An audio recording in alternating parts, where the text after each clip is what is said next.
Bismillahirrahmanirrahim. Assalamualaikum warahmatullahi wabarakatuh.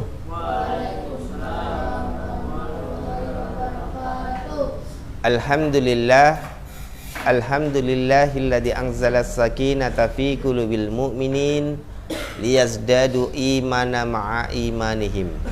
Asyhadu an la ilaha illallah wahdahu la syarikalah wa asyhadu anna Muhammadan abduhu wa rasuluh la nabiyya ba'da. Raditu billahi rabba wa bil islami dina wa bi Muhammadin nabiyya wa rasula.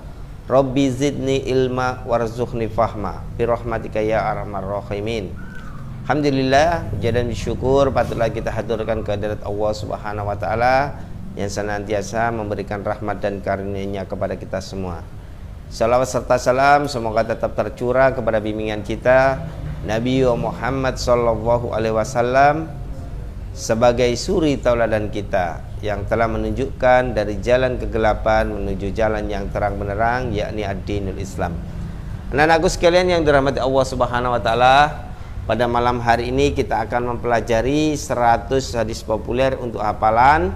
Pada malam hari ini kita akan membahas hadis yang ke-61. Dibuka seluruhnya kitabnya, akan saya bacakan matan beserta penjelasan hadis ke-61 ini. Bismillahirrahmanirrahim. Waalaikumsalam warahmatullahi wabarakatuh.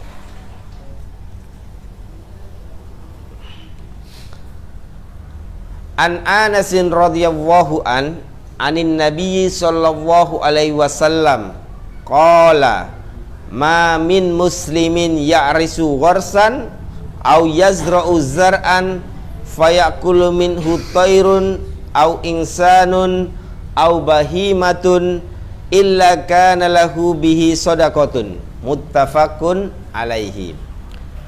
An Anasin radhiyallahu dari Anas, semoga Allah meridhoinya, anin Nabi sallallahu alaihi wasallam, dari Nabi sallallahu alaihi wasallam, qala, beliau bersabda, ma min muslimin ya'risu gharsan, tidaklah seorang muslim yang dia menancapkan satu tanaman. Ya, itu bisa berarti menancapkan itu kalau di desa itu ada batangnya tebu, nah, itu ditancapkan. Kemudian ada batang umbi pohon, ya, umbi kayu, nah, itu ditancapkan. Au yazra'u zar'an, atau menanam tanaman benih, ya, yang biji-bijian, ya, biji-bijian yang kemudian ditanam. Fayakulu minhu tayrun, maka darinya dimakan oleh burung, ya. Jadi tanaman tumbuhan yang ditanam tadi kemudian suatu ketika dimakan oleh burung. Au insanun, atau manusia, ya, manusia yang kemudian dalam perjalanan kemudian tidak mendapatkan makanan, tetapi ada makanan yang memang diperuntukkan untuk umum, ya, yang ditanam di tepi jalan, itu bisa dimanfaatkan oleh siapapun yang lalu lalang, artinya melewati. Au bahimatun, atau hewan ternak. Jadi kalau menanam tumbuh-tumbuhan, ubi, daunnya dimakan, maka dia mendapatkan apa yang dia dapatkan? Illa kana lahu bihi shadaqatun, kecuali baginya sedekah untuk orang yang menanam. Jadi ketika kita berusaha menanam, apakah itu tanaman yang berbentuk ubi kayu ataupun batang tebu atau biji-bijian yang kita tanam, ketika itu tumbuh kemudian dimakan oleh burung, manusia, hewan ternak, maka itu akan menjadi sedekah bagi orang yang menanam. Nah, ini ada sebuah kisah yang sungguh sangat luar biasa yang patut kita jadikan contoh. Di suatu kerajaan ada seorang raja yang dia mengayomi, melindungi rakyatnya. Suatu ketika dia dengan kehidupan kerajaan itu, kehidupannya selalu dilayani dan dipenuhi oleh ajudannya, ya. Dia sudah bosan dengan kehidupan yang ada di kerajaan, maka dia ingin tahu kondisi rakyat yang sesungguhnya. Maka dia menyamar sebagai rakyat biasa. Kemudian dia bertamasya, ingin tahu kondisi alam raya atau kekuasaan yang dimilikinya. Dan dia berjalan-jalan tamasya. Nah, dengan kehidupan itu dia bahagia. Oh begini, alhamdulillah rakyatku makmur, alhamdulillah rakyatku ini bisa bercocok tanam, bisa makan. Sampai suatu hari dia bertemu seorang pemuda yang kekar. Dia bertemu pemuda yang kekar yang dia menanam pohon zaitun. Nah, padahal dia itu masih pemuda, badannya kekar, tapi seakan-akan dia itu lelah. Maka disapa oleh sang raja, tapi dia tidak tahu bahwa ini adalah raja, karena dia menyamar sebagai rakyat biasa. Wahai pemuda, saya melihat bahwa engkau terlihat lelah. Maka pemuda tadi menjawab, ya wahai Paduka, Assalamualaikum warahmatullahi wabarakatuh, saya ini diminta oleh ayahku untuk, ya kita lanjutkan ya. Jadi ayahku memintaku untuk menanam buah zaitun karena dia sendiri juga menanam di seberang. Berapa yang kau tanam? Yang saya tanam adalah 300 pohon zaitun. Padahal baru 100, pemuda yang kekar besar itu sudah lelah. Nah, maka sang raja ini merasa heran bagaimana ayahnya yang mungkin sudah tua renta. Maka ditanyakan, apa yang membuatmu lelah ketika kamu menanam buah pohon zaitun ini? Maka sang pemuda tadi menjawab bahwa saya ini melakukan karena bakti saya kepada orang tua. Kalau saja bukan karena orang tua, aku nggak akan mau menanam pohon zaitun ini. Oh begitu ya, ya. Maka raja bertanya, di manakah ayahmu? Di balik bukit. Dia sedang menanam juga. Oh, akhirnya raja tadi menghampiri ayah dari anak tersebut, pemuda tadi. Maka sang raja datang ke tempat yang ditunjukkan oleh pemuda tadi. Ternyata setelah naik ke bukit, turun, kemudian mendapati seorang kakek tua yang dia menanam jauh lebih banyak dibandingkan anak pemuda yang tadi. Pemuda yang besar, kekar, ya, badannya tinggi, tapi kalah dengan orang yang tua. Ternyata kakek menurut sang raja itu jauh lebih banyak menanam buah zaitun, pohon zaitun lebih banyak.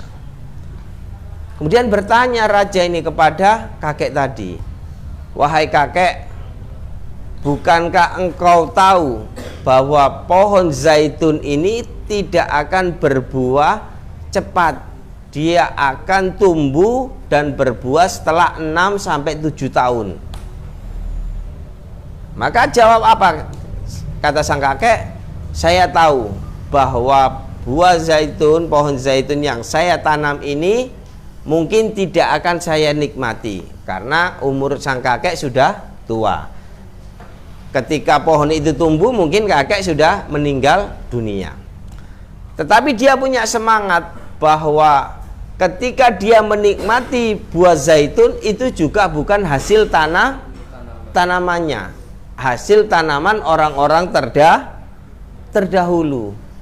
Maka dia ingin membalas kebaikan orang-orang terdahulu dia. Yang dia inginkan adalah bahwa nanti generasi setelah saya bisa menikmati nikmatnya buah zaitun. Jadi manfaat zaitun yang luar biasa ini bisa dinikmati orang setelahnya. Maka sang raja ini tertegun. Padahal dia kalau dilihat dari umurnya, sang raja ini yakin umurnya tidak lebih dari 3 tahun ke depan karena memang sudah tua.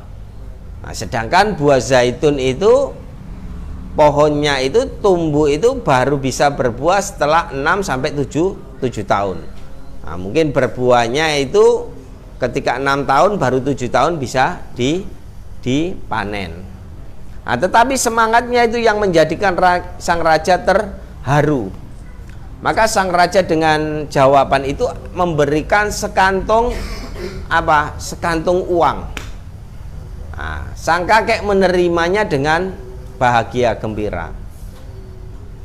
Wahai paduka, wahai tuan, engkau tadi mengatakan bahwa ketika aku menanam, aku tidak bisa menikmati buah ini.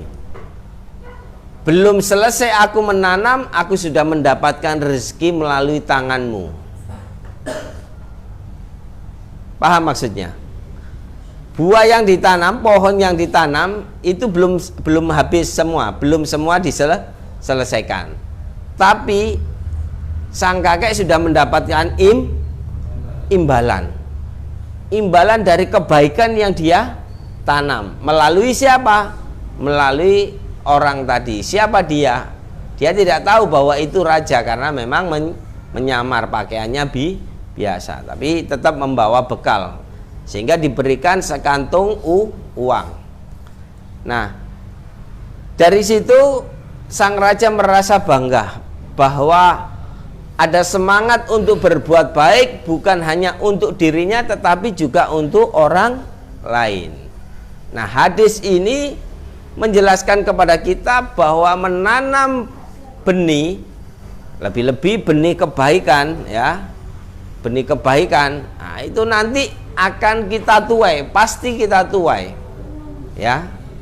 Wong nanam pohon saja belum selesai nanamnya saja sudah mendapatkan imbalan, ya kan, meskipun bukan melalui buahnya, ya kan, pohon ditanam belum berbuah tapi sudah mendapatkan upah, mendapatkan hadiah dari sang raja, apalagi kemudian kebaikan yang kita tanam. Jadi ketika kita memiliki kelebihan tanah, ada tanah yang kosong, usahakan ditanami tanaman. Apakah itu cabai?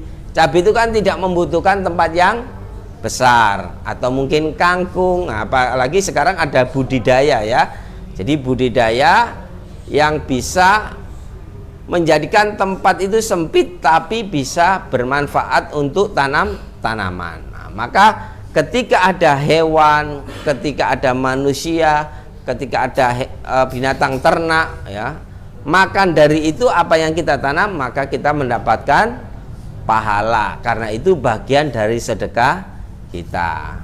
Demikian materi hadis yang ke-61 ini. Semoga menjadi motivasi bagi kita semua untuk bisa memanfaatkan lahan yang ada, ruang yang ada untuk bercocok tanam, yang itu kemanfaatannya meskipun bukan untuk kita tetapi akan menjadi sedekah bagi kita ketika dimakan oleh burung, dimakan oleh manusia, atau dimakan hewan ternak. Itu akan menjadi sedekah kita.